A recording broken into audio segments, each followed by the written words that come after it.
भारत में पति पत्नी के रिश्ते को बहुत अनमोल माना जाता है और इसी रिश्ते को जोड़ते हैं शादी के 7 फेरे। हिंदू विवाह प्रणाली में 7 फेरों का अधिक महत्व है। शास्त्रों में इन सभी फेरों की अपनी महत्ता व अर्थ है। हिंदू धार्मिक ग्रंथों में 16 संस्कार की बात की गई है, जिसमें से एक संस्कार है विवाह का।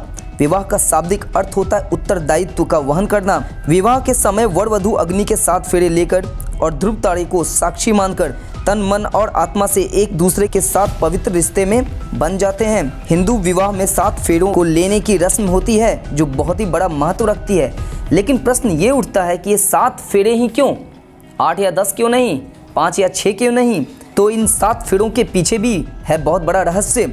तो इस वीडियो में आप ये जानेंगे कि 7 का क्या चक्कर है, साथ ही ये भी जानेंगे कि हिंदू धर्म में इसे इतना महत्व क्यों दिया जाता है। शादी के 7 फेरे में लिए जाने वाले वचन को भी समझेंगे और साथ ही जानेंगे इसके पीछे जुड़े बहुत सारे वैज्ञानिक तथ्य और कारण, और ये भी जानेंगे कि पत्नी को वामांगी क्यों कहा जाता है और उसे पति के बाएं तरफ क्यों स्थान दिया जाता है। तो बिना देरी किए शुरू करते हैं आज का वीडियो।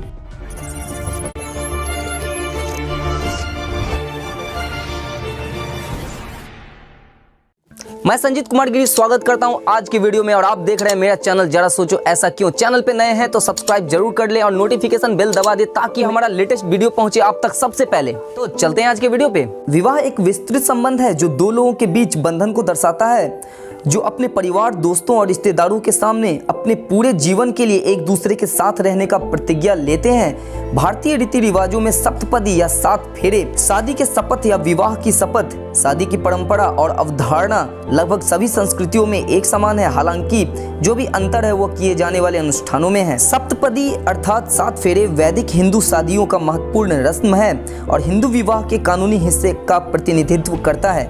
यह दंपत्ति पवित्र अग्नि के 7 फेरे लेते हैं, जिसे एक दूसरे के लिए किए गए व्रतों का साक्षी माना जाता है। सनातन धर्म कहें या हिंदू धर्म कहें, इसमें 7 का एक विशेष स्थान है। 7 को चमत्कारी अंक भी माना जाता है। कहा जाता है कि हमारे शरीर में भी 7 केंद्र पाए जाते हैं। यदि हम योग की दृष्टि से भी देखें तो मानव शरीर में ऊर्जा व शक्ति के 7 केंद्र होते हैं, जिन्हें चक्र कहा जाता है। सूर्य प्रकाश के रंगों की संख्या भी 7 होती है। यदि संगीत की बात करें तो इसमें भी स्वरों की संख्या 7, सा रे गा मा पा धा नी। पृथ्वी के समान ही लोकों की संख्या भी 7 है। भू भू स्वः मह जन तप और सत्य। सप्तऋषि 7, मंदिरों में परिक्रमा करने की संख्या 7। दुनिया में 7 तरह के पाताल, अतल, वितल, सुतल, तलातल, महातल, रसातल और पाताल हैं। द्वीपों तथा समुद्रों की संख्या भी कुल मिलाकर 7 होती है। प्रमुख पदार्थ भी 7 हैं। गोरोचन, चंदन, स्वर्ण, शंख, मृदंग, दर्पण और मणि, जो कि शुद्ध माने जाते हैं। मानव से संबंधित प्रमुख क्रियाएं भी 7 हैं, जैसे कि शौच, मुख शुद्धि, स्नान, ध्यान, भोजन, भजन तथा निद्रा। पूजनीय जनों की संख्या भी 7, ईश्वर, गुरु, माता पिता, सूर्य, अग्नि तथा अतिथि। इंसानी बुराइयों की संख्या भी 7, ईर्ष्या, क्रोध, मोह, द्वेष, लोभ, घृणा तथा कुविचार। वेदों के अनुसार 7 तरह के स्नान भी होते हैं। मंत्र स्नान, भौम स्नान, अग्नि स्नान, वायव्य स्नान, दिव्य स्नान, करुण स्नान और मानसिक स्नान। दुनिया के हर एक कोने व हर एक विषय में बसे इस 7 अंक के महत्व को देखते हुए ही ऋषि मुनियों ने विवाह के रस्म में भी 7 फेरों को बांधा था। तो आपको अब समझ में आ गया होगा कि हिंदू धर्म में या सनातन धर्म में विवाह संस्कार के दौरान 7 फेरे क्यों लिए जाते हैं। लेकिन इन 7 फेरों के बीच लिए जाने वाला प्रण, एक दूसरे के प्रति लिए जाने वाला व्रत, एक वादा क्या है और उसका अर्थ क्या है, जरा उसको भी समझें। लेकिन इन सबसे पहले मैं आपको बता दूं कि प्रत्येक वादे या प्रत्येक प्रण के दौरान पत्नी के द्वारा पति के वामांग में या फिर वामांगी बनने का जिक्र किया गया है। तो इसका अर्थ मैं आपको बता देना चाहता हूं कि वामांग का क्या अर्थ है या वामांगी होने का क्या अर्थ है, या पत्नी को पति के बायां स्थान पर ही क्यों बैठना चाहिए या बायां स्थान उसे क्यों दिया गया है। एक हिसाब से अगर देखा जाए या फिर विज्ञान के दृष्टिकोण से भी आप देखें तो हमारा बायां हिस्सा, हमारे दिमाग का बायां हिस्सा हमारे पूरे दाहिने हिस्से को नियंत्रित करता है और दिमाग का हमारा दाहिना हिस्सा पूरे बाएं भाग को नियंत्रित करता है। और हमारा बायां जो दिमागी हिस्सा होता है वो संरचनात्मक हिस्सा है, यानी कि इनोवेटिव कहें या फिर क्रिएटिव कहें, इस तरह का होता है, यानी कि हमारे दिमाग में जो भी क्रिएटिव आइडियाज आते हैं वो हमारे बाएं हिस्से से आते हैं। अर्थात मनुष्य के शरीर का बायां हिस्सा खास तौर पर मस्तिष्क रचनात्मकता का प्रतीक माना जाता है और महिलाओं को रचनात्मकता का प्रतीक भी माना जाता है, उन्हें क्रिएटिव माना जाता है, उन्हें घर को सजाने वाली, संवारने वाली के रूप में देखा जाता है। इसलिए पुरुषों के बाएं तरफ उसको स्थान दिया जाता है, जिस कारण उसे पति का बायां हिस्सा वामांगी माना जाता है। चलिए अब समझते हैं 7 फेरों के साथ लिए गए 7 वचनों का अर्थ। और वास्तव में आज के ज़माने में अगर इस अर्थ को वास्तव में समझा जाए या अपनाया जाए तो समझिए दुनिया भर का जो भी क्लेश है, आपसी झंझट है या कहीं परेशानियां है, वो स्वतः समाप्त हो जाएंगी। चलिए बढ़ते हैं आगे। तो 7 फेरों के पहले वचन के अनुसार यहाँ कन्या वर से कहती है, यदि आप कभी तीर्थ यात्रा को जाओ तो मुझे अपने संग लेकर जरूर जाना। कोई व्रत, उपवास अथवा अन्य धर्म कार्य में आप मुझे सहभागी बनाना। यदि आप इसे स्वीकार करते हैं तो मैं आपके वामांग में आना स्वीकार करती हूँ। किसी भी प्रकार के धार्मिक कृत्यों की पूर्णता हेतु पति के साथ पत्नी का होना अनिवार्य माना गया है। जिस धर्म से जुड़े अनुष्ठानों को पति पत्नी मिलकर करते हैं वह सुखद फलदायक होता है। पत्नी द्वारा इस वचन के माध्यम से धार्मिक कार्यों में पत्नी की सहभागिता, उसके महत्व को स्पष्ट किया गया है। और वैज्ञानिक रूप से भी वर वधू का एक दूसरे के साथ होना आवश्यक है। यह वैवाहिक जिंदगी को सुखमय व खुशहाल बनाने के लिए लाभदायक माना जाता है, क्योंकि कोई भी परिस्थिति हो, अगर दोनों साथ मिलकर एक दूसरे का साथ निभाते हैं तो वह परिस्थिति आसानी से निपटा जा सकता है। चलते हैं 7वें फेरे के दूसरे प्रण की तरफ, वचन की तरफ। तो इसके अनुसार कन्या वर से दूसरा वचन मांगती है कि जिस प्रकार आप अपने माता पिता का सम्मान करते हैं उसी प्रकार मेरे माता पिता का भी सम्मान करें तथा कुटुंब की मर्यादा के अनुसार धर्मानुष्ठान करते हुए ईश्वर भक्त बने रहें। तो मैं आपके वामांग में आना स्वीकार करती हूँ, अर्थात आपकी अर्धांगिनी बनने को तैयार हूँ। यहाँ इस वचन के द्वारा कन्या की दूरदृष्टि का आभास होता है। आज के समय में लोगों की सोच कुछ इस प्रकार से हो चुकी है कि अमूमन देखने को मिलता है कि गृहस्थ में किसी भी प्रकार की आपसी वाद विवाद की स्थिति उत्पन्न होने पर पति अपनी पत्नी के परिवार से या तो संबंध कम कर देता है अथवा समाप्त कर देता है।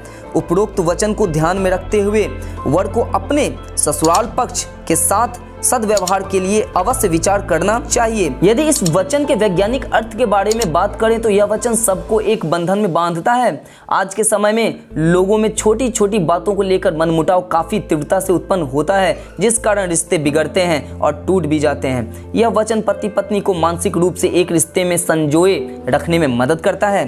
अब बढ़ते हैं 7 फेरों के तीसरे वचन की तरफ।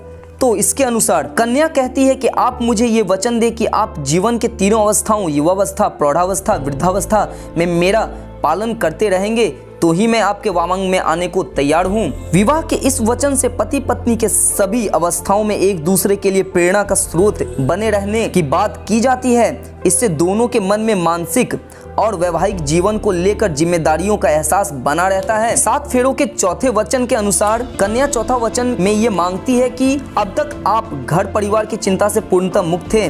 अब जबकि आप विवाह बंधन में बंधने जा रहे हैं तो भविष्य में परिवार की समस्त आवश्यकताओं की पूर्ति का दायित्व अपने कंधों पर लेंगे। यदि आप इस भार को वहन करने के लिए तैयार हैं और प्रतिज्ञा करते हैं तो मैं आपकी वामांगी या फिर आपकी अर्धांगिनी बनने को तैयार हूँ। इस वचन में कन्या वर के भविष्य में उसके उत्तरदायित्वों के प्रति ध्यान आकृष्ट करती है। विवाह पश्चात कुटुंब परिवार के जन का पोषण करने हेतु पर्याप्त धन की आवश्यकता होती है। अब यदि पति पूरी तरह से धन के विषय में पिता पर ही आश्रित रहेगा तो इस स्थिति में गृहस्थी भला कैसे चलेगा।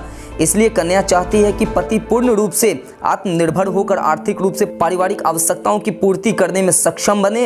इस वचन द्वारा यह भी स्पष्ट किया जाता है कि पुत्र का विवाह तभी करना चाहिए जब वो अपने पैरों पर खड़ा हो और पर्याप्त मात्रा में धनार्जन करने की क्षमता रखता हो। और इसके वैज्ञानिक पहलू को अगर देखें तो यह विवाह का चौथा वचन वर व वधू के विकास का प्रतीक है। ये दोनों के शारीरिक व मानसिक दोनों रूप से जीवन में आगे बढ़ने के लिए सक्षम बनने का एक प्रतीक माना जाता है। इस वचन में कन्या वर को भविष्य में उसके उत्तरदायित्वों के प्रति ध्यान आकृष्ट करती है। चलिए 7 फेरों के 5वें वचन के रूप में क्या कहा जा रहा है या फिर क्या कहा जाता है उसको समझते हैं। इस वचन में कन्या जो कहती है वो आज के परिप्रेक्ष्य में अत्यंत महत्व रखता है। वो कहती है कि अपने घर के कार्यों में, लेन देन में अथवा अन्य किसी हेतु खर्च करते समय आप मेरी मंत्रणा अवश्य लें तो मैं आपकी अर्धांगिनी बनने के लिए तैयार हूँ या फिर आपकी वामांगी बनने को तैयार हूँ। यह वचन पूरी तरह से पत्नी के अधिकारों को रेखांकित करता है। बहुत से व्यक्ति किसी भी प्रकार के कार्यों में पत्नी की सलाह करना आवश्यक नहीं समझते। अब यदि किसी भी कार्य को करने से पूर्व पत्नी की मंत्रणा कर ली जाए तो इससे पत्नी का सम्मान भी बढ़ता है और साथ ही साथ अपने अधिकारों के प्रति संतुष्टि का भी आभास होता है। इस वचन में वर वधू अपने वैवाहिक जीवन में अपने व्यक्तिगत अधिकारों को रेखांकित करते हुए, समझाते हुए या समझते हुए यहाँ पति पत्नी को अपने सहभागी के रूप में स्वीकार करने को तैयार होता है और पत्नी यह समझाती है कि अब से उसके जीवन से जुड़ी हर बात में वह बराबर की हिस्सेदार है। छठे प्रण के रूप में कन्या कहती है कि यदि मैं अपनी सखियों अथवा अन्य स्त्रियों के साथ बैठी हूँ या अपने रिश्तेदारों के साथ बैठी हूँ तब आप वहाँ सबके सम्मुख सबके सामने किसी भी कारण से मेरा अपमान नहीं करेंगे। यदि आप जुआ अथवा अन्य किसी प्रकार के दुर्व्यसन से अपने आप को दूर रखे तो ही मैं आपकी वामांगी बनने को तैयार हूँ या फिर आपकी अर्धांगिनी बनने को तैयार हूँ। वर्तमान परिप्रेक्ष्य में इस वचन में गंभीर अर्थ समाहित है। विवाह पश्चात कुछ पुरुषों का व्यवहार बदलने लगता है। वो जरा सी बात पर सबके सामने पत्नी को डांट डपट देते हैं। ऐसे व्यवहार से पत्नी का मन कितना आहत होता होगा, जरा सोचें। यहाँ पत्नी चाहती है कि वह बेशक एकांत में पति के साथ जैसा भी व्यवहार हुआ हो उसके बारे में चर्चा कर ले, समझ विचार के साथ उसका निपटान किया जाए जिससे उसके सम्मान की रक्षा भी हो सके और साथ में व्यवहारिक रूप से किसी भी परेशानी का समाधान किया जा सके। साथ ही वह किन्हीं दुर्व्यसनों में फंसकर अपने गृहस्थ जीवन को नष्ट न करे, अर्थात पुरुष किसी भी बुरी संगत में आकर अपने परिवार को यानी परिवार के उत्तरदायित्व से अपने आप को विमुख न करे।